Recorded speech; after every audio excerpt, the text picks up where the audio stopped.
A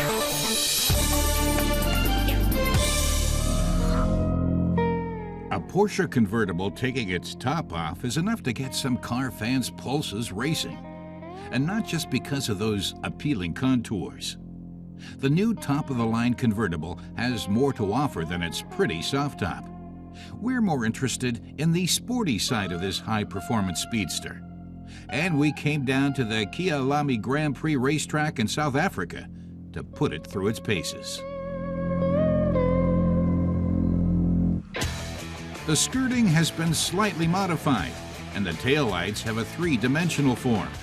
The external differences from the preceding model are minimal.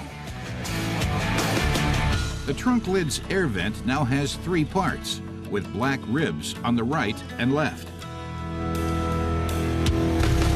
The large extendable rear spoiler is part of the aerodynamic system specifically designed for the turbo models. At high speeds, it increases the down thrust on the rear axle. Also specific to the turbo is the extendable spoiler lip on the front skirt.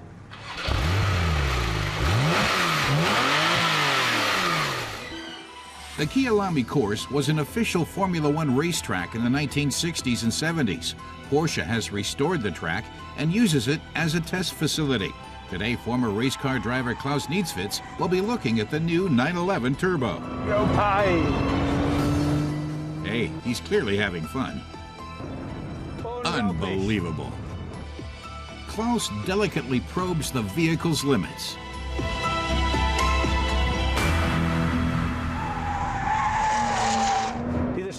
It's a demanding racetrack, he soon finds out.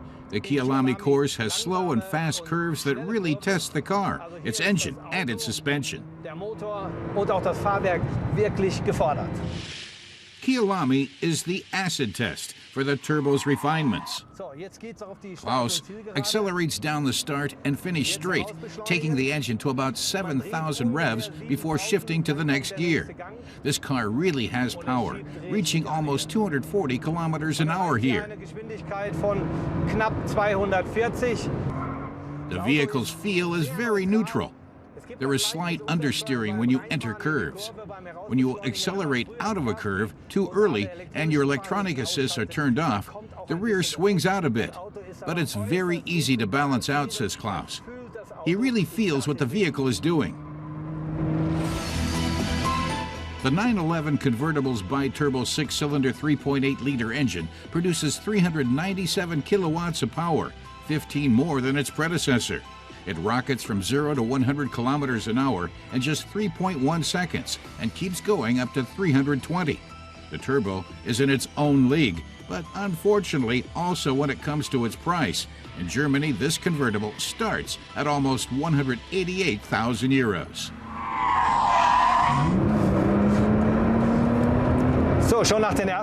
Our expert says it takes only a few meters before you notice what a great chassis the turbo has. It's about 7 centimeters wider than in the normal Carrera. And that means more traction and a smoother ride on the straights.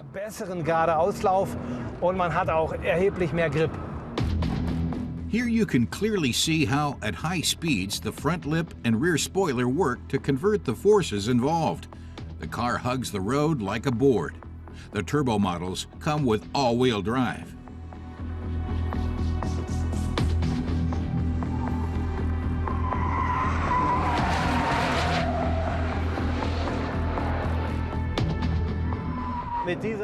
Klaus says this aerodynamic setup makes the turbo very fast on the racetrack, and it also greatly increases the car's driving stability.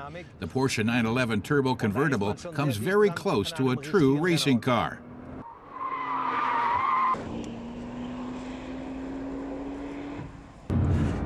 Now he shows us the little wheel for selecting driving modes, a feature adopted from the 918. You can choose normal, sport, sport plus, or individual. In individual mode, you can set some of the parameters yourself, and in the middle is the additional sport response button, which pushes the car's every system to the maximum, and that means speed.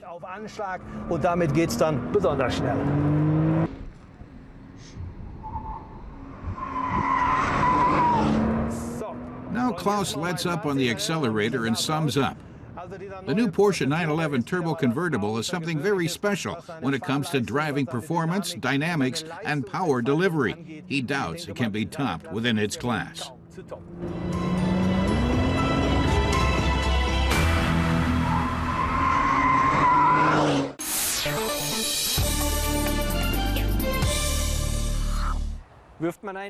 Car tester Jan Becher says that in the past, French automaker Citroen produced legendary models like the DS and the Deux Chevaux. But recently, unusual and innovative cars like these have been missing from its model range. The C4 Cactus aims to change that. Its novel approach sets it apart from its competitors. Is this the next French Revolution?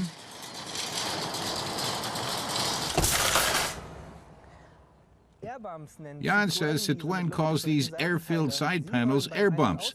They protect the paint job from getting scratched or dented while parking or out shopping, saving you money on pricey touch-up jobs and repairs. Jan says saving is one of the C4 Cactus's major concepts, on weight as well as money. The base model Cactus has a curb weight of just 1,040 kilos. 200 less than the Citroen C4 Compact. To shed weight, the car maker's engineers trimmed down the platform and did without some extra equipment. The C4 Cactus has a starting price of just under 14,000 euros, though our test car with a 60 kilowatt engine sells for around 16,500. The Cactus's rounded front features modern LED daytime running lights above the halogen headlights. 30 air bumps on the sides, and 2 at the front and back provide protection from dings and scratches. Citroën has also replaced traditional wind-down rear windows with pop-out ones. That alone makes the car 11 kilos lighter. The rear seat bench only folds down in one piece, which Citroën claims saves another 6 kilos. Jan says that for its relatively small price, you can't expect real leather upholstery, but he feels Citroën has managed to give the Cactus's interior a high-quality feel, mainly through the use of different surface materials. He says everything's very minimalist and focused on what's important. He especially likes the luggage strap door handles together with the aluminum door openers. And he approves of the glove compartment design, which resembles suitcases of the 1960s and 70s.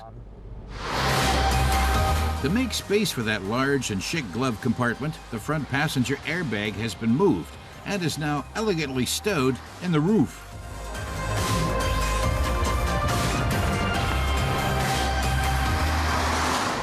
Jan says the 2 modern displays at the front contrast nicely with the retro luggage look, though the first display only tells him his speed and how much gas he has in the tank. There's no tachometer, for instance, but he can control all of the other functions over the touchscreen, like the sat-nav or the climate control. Jan says it all works really well, though he'd like the system to react a bit quicker, as he has to control almost every function via touchscreen. Citroën has found ways of saving on cost, weight, and resources on even the most banal equipment, like the windshield washer system. Called Magic Wash, its washer jets are fitted in the tips of the wipers to provide a bead of liquid rather than a spray, so there's no loss of visibility when washing. The system saves on window washer fluid, too, so the fluid reservoir can be smaller and therefore lighter. But how does the C4 Cactus drive? Jan finds the steering very smooth and the suspension quite soft, so you barely notice when you go over bumpy roads, though the suspension is a bit too soft for his taste. And like the Deux Chevaux before it, he says the Cactus tends to shudder a bit when starting and braking. So maybe it's not the automotive revolution we've been waiting for.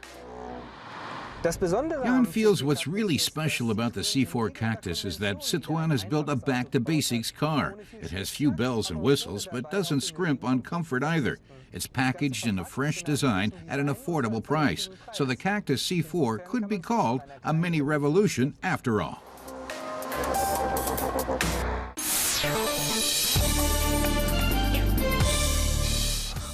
The VW Tiguan 4Motion is out to defy the winter with its new all-wheel snow mode.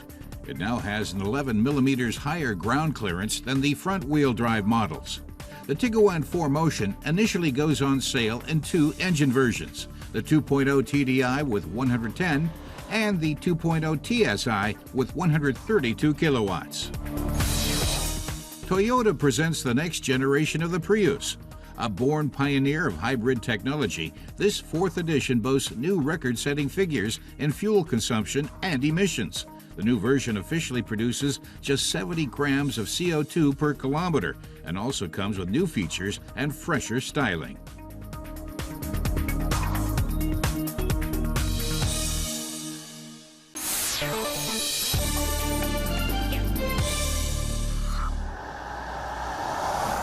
SUVs are all the rage right now, explains our car reviewer Michelle Assenmacher, but there's also a growing demand for alternative drive systems, so why not combine them?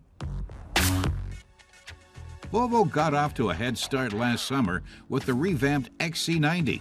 The plug-in hybrid combines a 4-cylinder gasoline engine with a 65 kilowatt electric motor. And there are changes on the outside too. The front is now chunkier, while the rear also has bolder and crisper contouring. We checked out the sporty R-Design version of the XC90. Volvo's flagship was also beefed up on the safety front and equipped with not one, but two world firsts. The car maker has a clear concept called Vision 2020, explains Volvo's Olaf Meit. It envisages no driver or passenger being seriously injured or killed in any new Volvo hitting the streets in 2020. A further step toward that vision is runoff road protection. As soon as the car leaves the road, the safety belts tighten to ensure occupants are in the best possible position. The second new development is the brake assist for intersections. Here, the car automatically reduces speed while turning when there is oncoming traffic. Michelle has to admit initially she was really wary of the size of the XC90, but the more she drives it, the easier the handling feels and the more the good visibility becomes obvious. But we're not just here to take the XC90 out on country roads today. We want some deep snow to test the SUV's handling in extreme conditions. And as we go higher, the temperature drops below zero.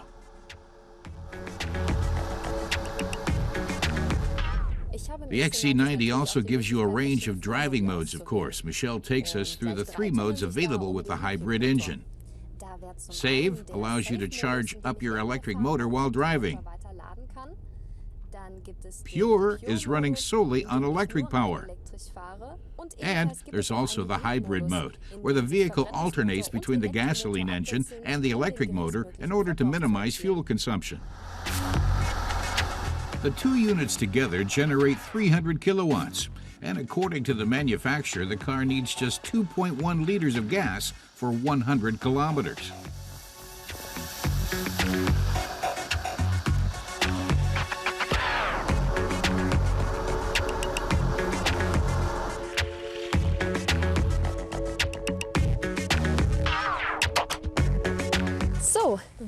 Michelle has now found a section of the mountain with some snow and ice and is going to test the car's off-road abilities on a specially prepared course. In the XC90, the front wheels are powered by the gasoline engine and the rear axle by the electric motor.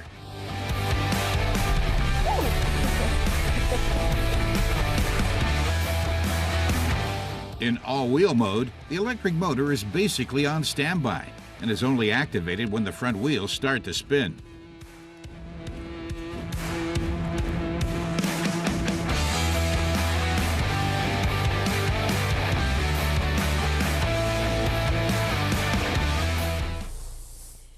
The car is very much at home here on the ice, confirms Michelle. She didn't feel uneasy for a single second on the course. Combining a hybrid drive with an SUV is a great idea, she reckons.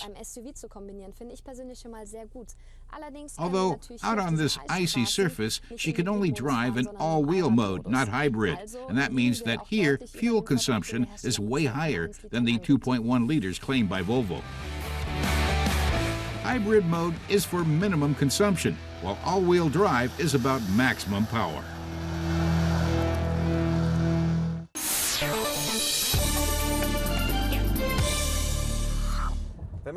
In the old days, says our car man Mattes, if you wanted a fast Volkswagen, you looked for the letters G, T, and I on the rear. But now all you need is one letter, R. The Golf R is even more powerful than the Golf GTI. It's 221 kilowatts and ensure good acceleration in any situation. The Golf R is the spearhead of the Golf family. At first glance, the R is all that distinguishes it from its siblings. Mattes speculates what the R stands for, maybe for rain, because it's raining today. And this car is great for driving in the wet. It could stand for reverse, but Mattes doubts it because you spend most of your time going forward. And the Golf R is fine for that. Maybe it stands for raucous, because this car is very loud if you push it. Otherwise, however, the Golf R is a master of understatement. R could stand for racing sports, says Mattes, because it's not only loud but also incredibly fast. The engine's power is bombastic, but the exterior is still a Golf. In the fourth generation, it continues to act like a wolf in sheep's clothing, inconspicuous and sober. The R's appearance differs from other Golfs only in details.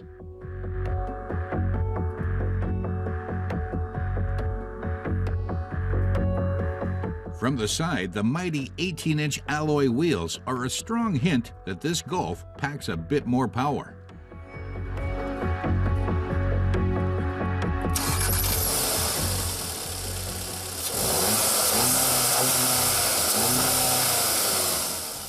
With 221 kilowatts of output and 380 Newton meters of torque, it has all you need for plenty of fun at the wheel.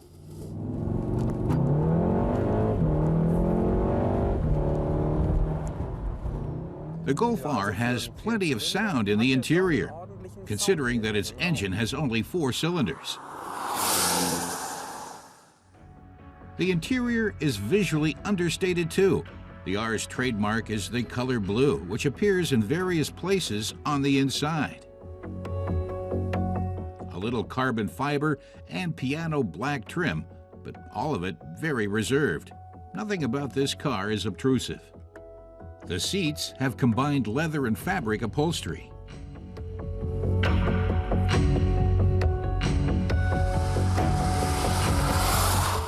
The 4-motion all-wheel drive system is standard in the Golf R. The engine powers mostly the front axle. The rear axle joins in when you need it, for example, when the front wheels can't get enough traction, or when you take curves at high speed. But does the Golf R do a good job of bridging the gap between performance and everyday requirements? When you really step on the gas, says Mattes, it's very loud inside. Perhaps not ideal on the way to a business meeting. But of course, you can step off the accelerator, and then the noise is barely more than in any other Golf.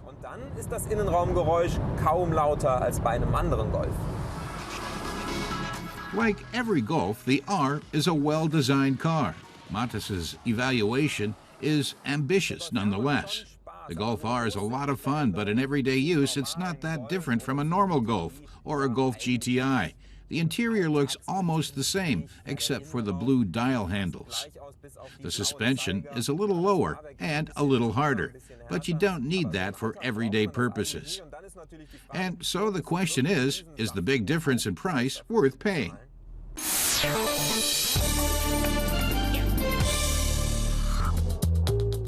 It looks like the classic Bella Macchina, an artifact of the golden age of Italian sports cars. But this one is not a Bertone or a Pininfarina creation. It was designed and built single-handedly by Johannes Paulussen.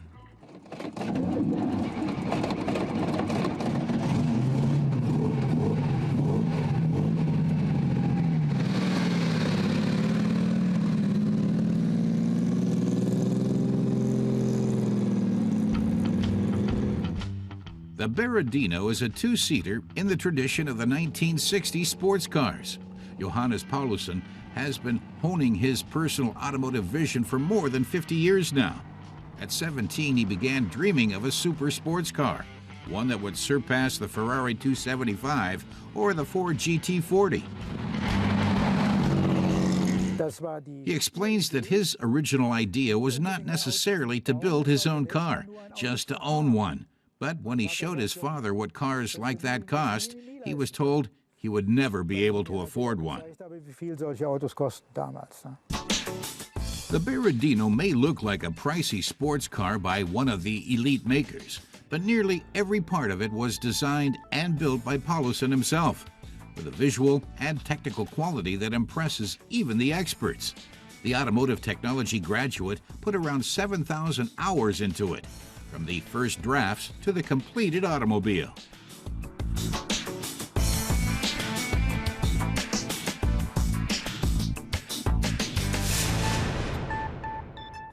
He says the drawings were the first step, but the first sketches he made when he was 17 were a bit immature. They began looking more professional after he learned technical drawing as a student. He based the car on the final drawings. He still thinks his final design images were quite good.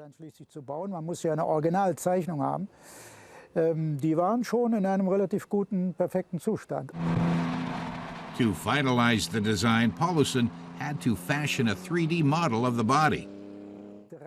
He says only when he started building the model did the project take on the third dimension and the appearance of the actual car. Making it was a piece of work. By the late 1960s, he was creating true-to-scale models from plaster. He made the final draft design on a scale of 1:1.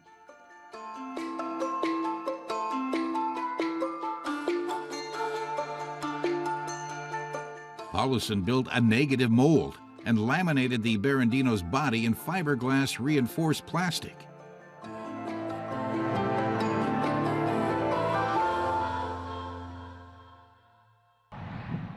After 7 years in the making, the Beradino was ready to roll. Paulsen acquired the mechanical components like axles and the engine from Porsche. The 110 horsepower engine swiftly carried his 1,000-kilogram creation to a speed of 200 kilometers an hour, a respectable performance for the early 1970s. In 1975, the Beradino got the blessings of the state inspectors. Paulsen explains that he was in constant contact with the state inspection point in Cologne, the only one that is authorized to deal with prototypes. He had tailored the interior of the barely 1-meter-high Beradino to his own 1.70 meter height and located the instruments in the center console to save space. The 2-liter 6-cylinder boxer engine from the Porsche 911 is mounted in the rear. Unusual are the auxiliary instruments in the engine compartment. Paulsen calls it a service panel, and it's unique to the Beradino. It comes in very handy when he services the engine. He can even start the engine from the back when he synchronizes the carburetors.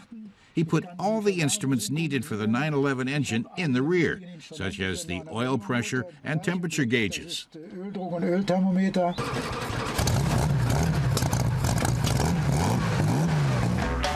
Paulsen even built various model versions of his Beradino. Besides the fastback, there's a notchback with a different hatch. And if so desired, he can even convert the sports car into a breezy roadster. The convertible is version 3.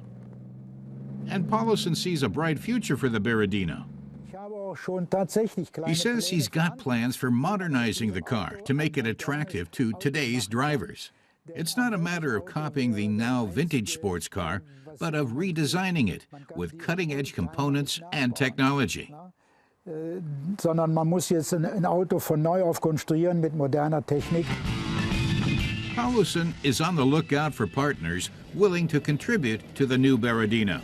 That would make Johannes Paulsen's dream come true, to see the spirit of the Beradino live on.